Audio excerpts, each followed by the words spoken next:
Hey everyone, एक बार फिर से आप सभी का स्वागत है। तो जी हाँ, जब से खुशी और उनके पापा जी मतलब ससुर जी के साथ उनकी एक ऑडियो कॉल की रिकॉर्डिंग वायरल हो रही है, खुशी पे लग रहे हैं तरह तरह के इल्ज़ाम। लोगों का कहना है कि ये खुशी ने जानबूझ के वायरल किया है, जानबूझ के लोगों के पास भेजी है और खुशी बहुत ही चंट दिमाग लगा रही है। उसने अपना वही वर्ज़न, वही वाला क्लिप भेजा जहाँ पर वो शांत थी। मतलब उनका कहना है कि पूरी क्लिप नहीं भेजी गई है, क्लिप के साथ की गई है छेड़छाड़। एक सब्सक्राइबर ने कहा कि मैं ज़्यादा कुछ तो नहीं चाहती कहना, पर ये ज़रूर कहूँगी कि सिर्फ उसने वही रिकॉर्डिंग दी जिसमें उसका जो है शांत स्वभाव दिख रहा है। वो राजा को लेने की बात कर रही है, मांग कर रही है, पर उसने 1 मंथ का बच्चा छोड़कर कभी इस ट्रिप पे तो कभी उस ट्रिप पे लगी रहती थी। तब उसे राजा क्यों नहीं चाहिए था। इसी प्रकार से कुछ और लोगों का कहना है कि भाई ये क्लिप उसने वायरल करी है तो सामने आकर क्यों नहीं बात अपनी रख देती है। इस प्रकार से ऑडियो क्लिप वायरल करने का क्या मतलब है, हम इस चीज़ को क्या समझें। तो जितने मुंह उतने मुंह बातें। कुछ लोगों का कहना है कि ये जानबूझकर इनडायरेक्टली सिंपैथी गेम खेल करके वो शांत रह रही थी, इसीलिए उसने वो क्लिप रिकॉर्ड करी और इसीलिए उसने जो है ये सोशल मीडिया पे फैला दी। तो भाई इतनी सारी बातें, इतने सारे इल्ज़ाम। कुछ लोगों का तो ये भी कहना है कि भाई ऑडियो कॉल रिकॉर्ड करके इधर उधर देने से कोई फ़ायदा नहीं है, तो आके अपनी बात यहाँ पे रख दो, नया चैनल खोल लो। नहीं नहीं नहीं नहीं सारुण के यहाँ कुछ तो गड़बड़ है। जरूर कोई ना कोई गड़बड़। तो भाई सब्सक्राइबर्स का तो यही मानना है कि यहाँ कुछ तो गड़बड़ है। खुशी जानबूझकर ये सारी चीज़ें कर रही हैं और अपने आप को यहाँ पर दीनहीन दिखा रही हैं, त्रिया चरित्र खेल रही हैं। पर मैं ये कहना चाहूँगी कि अगर मान भी लेते हैं कि खुशी ने ये जान के किया है और उसने जानबूझकर ये पब्लिक डोमेन में एक क्लिप दी है, तो भाई विवेक अपना पक्ष यहाँ पर रख सकते हैं, विवेक अपना साइड यहाँ पर रख सकते हैं। उनके पास भी बहुत सारे प्लेटफॉर्म हैं। यूट्यूब का प्लेटफॉर्म सुनने में आया कि उन्हीं के पास है। इवन ये तक कहा जा रहा है कि भाई खुशी की आईडीज़ के जो भी पासवर्ड है उन्होंने चेंज करके सब अपने पास रख लिए हैं और उनका खुद का भी इंस्टाग्राम अकाउंट है। बहुत सारे अकाउंट्स ऐसे हैं, ये कहीं पर भी आके अपनी जानकारी दे सकते हैं, अपने यूट्यूब पर अपनी कहानी बना के पोस्ट कर सकते हैं अगर खुशी इनके हिसाब से चालाकी कर रही है तो। क्योंकि देखिए, अब ऐसा तो है नहीं कि विवेक भी दीनहीन है, ऐसा बिल्कुल भी नहीं, उनके पास भी पावर है। और जो चीज़ें चल रही हैं अब उसमें ना झुठलाने का आप कितना भी कोशिश कर लें, पर सबको पता है कि ये झूठी बातें नहीं हैं और इन बातों में सच्चाई है। बिना सच्चाई की ये चीज़ें नहीं हो रही हैं। और अब तो जब से ऑडियो आई हैं, चाहे वो खुशी के एक near and dear female friend की हो या सिस्टर की हो, और ख़ासकर जो खुशी की ससुर जी की। हालांकि इसमें एक चीज़ और पता चल गई, जब लखनीत वाली कंट्रोवर्सी हुई थी तो भाई ये अक्सर ये दोनों हस्बैंड वाइफ आते थे लाइव।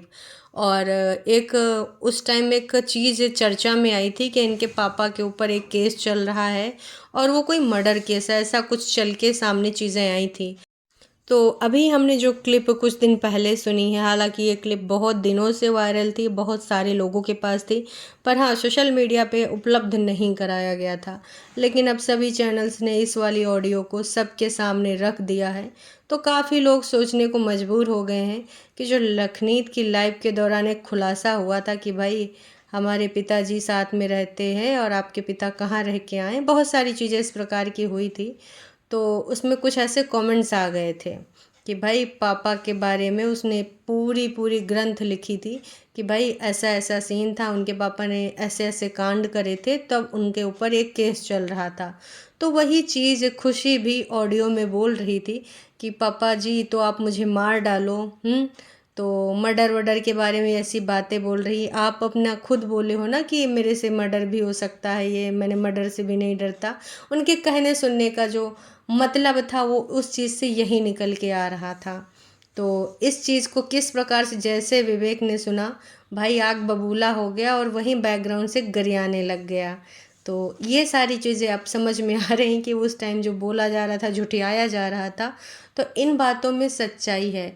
अब वो केस मर्डर से रिलेटेड है या नहीं, ये तो मैं नहीं बोल सकती क्योंकि पूरी चीज़ों का खुलासा भी नहीं हो पाया है। लेकिन हाँ, केस चल रहा है। क्योंकि इसके खुलासे बहुत जगह पे हो चुके हैं, बहुत ही ज़्यादा जगह पे।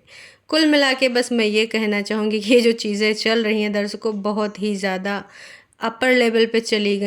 और साथ ही में जो एक फ़ीमेल रिकॉर्डिंग हमने सुनी है जहाँ पर बताया जा रहा है कि वो बहुत गंदे स्वभाव का है, बहुत गंदा इंसान है, तो वहाँ पर भी बहुत सारी चीज़ें क्लियर हो जा रही हैं। वो सीधे सीधे नाम लेकर बोल रही हैं, चाहे वो फ्रेंड हो या फिर साली साहिबा हो, वो पूरे तरीके से क्लियर बोल रही हैं कि वो बहुत गंदा है और वो बहुत गंदी चीज़ें कर रहा है। अब चीज़ ठीक होने के कगार पे नहीं है।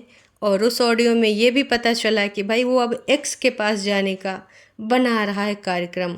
तो अब इस रिश्ते में तो कुछ भी सही नहीं होने वाला है। अब वो डाइवोर्स के लिए इनके केस चल रहे हैं, एकदम से कंफर्मेशन नहीं हो सकता, क्योंकि डाइवोर्स वाले केस में भी आपके जो वकील साहब, जज साहब जो भी होते हैं, वकील तो अपना तर्क वितर्क देते ही हैं, लेकिन जज एक प्रक्रिया के अंतर्गत वो नहीं चाहते कि कोई रिश्ता तुरंत टूट जाए या फिर तुरंत, अगर दोनों की सहमति है। जहाँ तक कि अभी हम सबको पता चला है तो खुशी अपनी तरफ से जोड़ना चाहती है। अभी प्रेजेंट टाइम में वो चीज़ें क्या करना चाहती क्या नहीं करना चाहती मुझे नहीं पता, पर जब तक कि ये रिकॉर्डिंग उससे स्पष्ट होता है कि खुशी चीज़ों को जोड़ना चाहती है, चीज़ें सही करना चाहती है, इवन उसका सारा का सारा धन दौलत पैसा रुपया गाड़ी घोड़ा जो भी समझ लो, वो सारी चीज़ें वहीं पर है। उसने ऑडियो कॉल में बोला भी है कि पापा जी मेरा सब कुछ तो आप ही के पास है। तो एक तरीके से वो पूरे तरीके से खाली हो चुकी है। लेकिन उधर का जो प्लान है वो यही है, क्योंकि वो जो फीमेल वाली ऑडियो थी उसमें साफ साफ बोला जा रहा था कि अब वो अपने एक्स के साथ अपनी दुनिया बसाना चाह रहा है। तो खुशी के हाथ में अब कुछ नहीं है, लेकिन कानून उसके साथ में है और ये कानून उसको न्याय ज़रूर दिलाएगा। आपको क्या लगता है इस बारे में कमेंट करके ज़रूर बताइएगा। फ़िलहाल इनके जो फैंस हैं उनको बहुत ही ज़्यादा प्रॉब्लम हो रही है, क्योंकि उनको लगता था कि भाई साहब ये हमारे फेवरेट कपल हैं और ये जैसे रील में हैं वो रियलिटी में है। तमाम लोग ये भी कह रहे हैं कि भाई ऐसे लोगों को देखकर आइडल मत बनाओ। अगर आपको आइडल ही बनाना है तो अपने आसपास अपने घर के रिश्ते, आपके माँ बाप को आइडल बनाओ, या फिर आप जिनको जानते हो उनको आइडल बनाओ। ये जो रील होता है वो सिर्फ और सिर्फ कंटेंट होता है। तो देखिए 100 की सीधी बात नक्को बकवास। ये सारा चीज़ तो रील एक कॉन्सेप्ट होता है, जहाँ पर कभी अलग कॉन्सेप्ट दिखाते, कभी आदर्श पति पत्नी का, कभी आदर्श घर का, संस्कार का, कि हमारे यहाँ पर माँ बाप और मेरी बीवी, हम सब, हमारे माँ बाप हमारी बीवी को लड़की की तरह मानते हैं, मतलब मायके और ससुराल में कोई अंतर नहीं। वो सिर्फ उनका पर्टिकुलर टाइम का कंटेंट था। ऐसा नहीं होता, उस टाइम भी ऐसा नहीं होता होगा कि इनके घर में नोक झोंक ना हो, क्योंकि जहाँ इतने सारे लोग होते हैं तो विचारों में भाई कई बार होता है कि खिन्नता आती है, नहीं मिलते हैं, आपस में टकराते हैं। लेकिन अगर आप बोलो कि जो ये दिखाते हैं वही रियल होता है, तो वो सिर्फ और सिर्फ उनका कंटेंट होता है। ये चीज़ तो सभी को ध्यान में रखना चाहिए कि रियलिटी नहीं होती। आप चाहे कोई भी वीडियो देखो, हमेशा उनके पास एडिट करने का ऑप्शन होता है। तो वो ऐसी कोई चीज़ क्यों दिखाएंगे जो रियल होगी? वो वही चीज़ दिखाएंगे जिससे उनकी इमेज इम्प्रूव हो, या फिर वो क्या इमेज अपनी बनाना चाहते हैं, उनके माइंड में क्या कॉन्सेप्ट चल रहा है, उनके लिए सारी चीज़ें, चाहे वो ब्लॉगिंग है या फिर चाहे आपके जो रील्स हैं, शॉर्ट वीडियोस हैं, ये सिर्फ और सिर्फ कंटेंट होते हैं जो लोगों के इमोशन के साथ अटैच्ड किए जाते हैं कि लोगों को और समाज को क्या पसंद आएगा, कौन इसको लाइक करेगा, कौन इसको जो है पसंद करेगा तो आगे शेयर करेगा। तो ऐसा कंटेंट जानबूझ के पसंद किया जाता है और उस कंटेंट को बनाया जाता है अपने आप को ग्रो करने के लिए। हमको उनका कॉन्सेप्ट पसंद आता है, हम फॉलो कर लेते हैं, हम इमोशनल फूल बन जाते हैं कि ना भाई ये दीदी भैया तो बिल्कुल ऐसे हैं, या फिर फलाने ढमाके यूट्यूबर ऐसे हैं, जबकि वो सिर्फ और सिर्फ उनको आगे बढ़ने के लिए उनका कंटेंट होता है। काश इतना हम समझते। हम इंडियन होते ही इमोशनल हैं जी।